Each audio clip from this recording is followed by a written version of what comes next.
Hello, welcome to Critical Recap. I'm Dani Carr, and I'm here to catch you up on the latest episode of Critical Role. You can also catch up with the Critical Role podcast on Spotify, iTunes, and Google. Make sure to check out critroll.com for cool merch and information on events like Austin and more.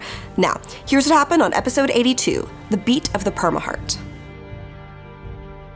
The Mighty Nein launch directly into a fight with the terrifying Halas creation. Knot comes out swinging with a ton of damage immediately, and Bo gets enlarged thanks to Caleb's spell, but the creature has 6 melee attacks and isn't going down without a fight. Willie takes a beating while protecting Caleb, and Ford and Knot both get grappled, but it's Clay who suffers the worst when the creature knocks him unconscious. Despite Jester repeatedly killing it, its healing abilities keep bringing it back to life until Ford finally burns it with the Glove of Blasting. The body ignites and you hear this high-pitched screeching. And eventually you see its body trying to get the torso, trying to claw its way across the ground, but the flames eventually burn as you guys are hacking into it. It stops moving, collapses, and is now a ruined smolder, no longer regenerating, and is dead. Ford uses Lay on Hands for the first time, healing Clay a whole hit point while Jester takes the creature's heart. The others investigate the room, finding 2 doors. They choose the brass door, as the other seems to lead to the Dreadnought. It holds a winding staircase that is shrouded in magical darkness, but they eventually open a door into a small, simple chamber with shelves and a massive desk, and the sound of the Permaheart beating. Caleb finds Halas's notes, written in archaic Zemnian. Halas discovered an extraplanar chamber and shackled it to the tower for study. A swollen heart was locked within a field of magical energy, which he dispelled, and the heart defended itself. He resealed it within a runic prison and took samples of the flesh in order to experiment with regeneration on his clones, hoping to achieve a perfect clone to claim and become eternal. Eventually, Halas writes on a successfully developed possible vessel and his need to prepare. His theories then descend into methods of soul transference via customization of a magical jar, and take note of one of his ritual chambers within the Dreadnought. The writings and dates abruptly stop there. Bo finds a disturbance on the floor, wood that doesn't match other wood, and Jester sees samples of the Permaheart pulsing in jars. She pulls a lantern, which causes the odd flooring to open into a dark staircase. As they descend, the heartbeat grows louder, and they find a red chamber that holds the Permaheart under arcane glass, lined with runes. Tendrils cover the floor like tree roots.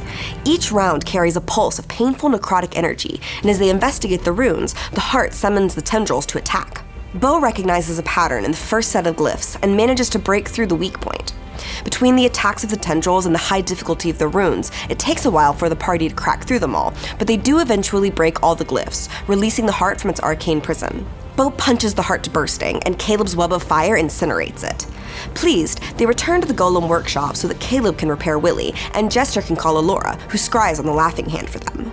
The flesh was sagging, and it was extremely lethargic, breathing heavy. Whoa! So whatever you did seems to have had quite an impact on this creature. There was talk a bit of an event soon as part of this frustration, shouting at this beast, this laughing hand, about how it falls apart near the finish line.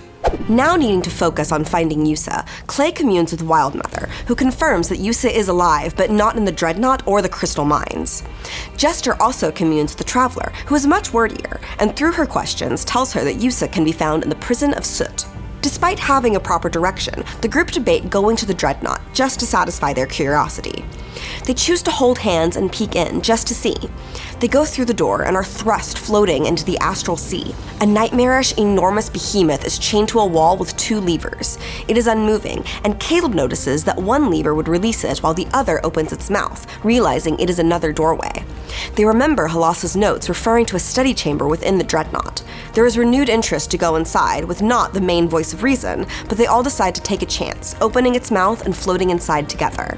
We're holding hands. Holding hands. Until they're all disappeared into the shadow. Holding hands! But you're holding Knot's hand? You going with him? The rule before we came in here was floating. Everybody holds hands. everybody hold hands. So Knot, you're being dragged into its mouth. Or you can stay out. Hello. Stay out. with it. I've already died once. It's okay. Let's go. They are off the map, inside an enormous monster with no discernible exit. And that is it for episode 82 of Critical Role. But is that really it? I have some thoughts.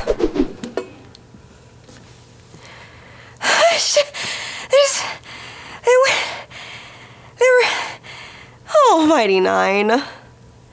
Anyway, catch episode 83 on Thursday, October 31st at 7 p.m. Pacific on twitch.tv/Critical Role or a week later on our podcast, and stay tuned to critroll.com for all the latest updates.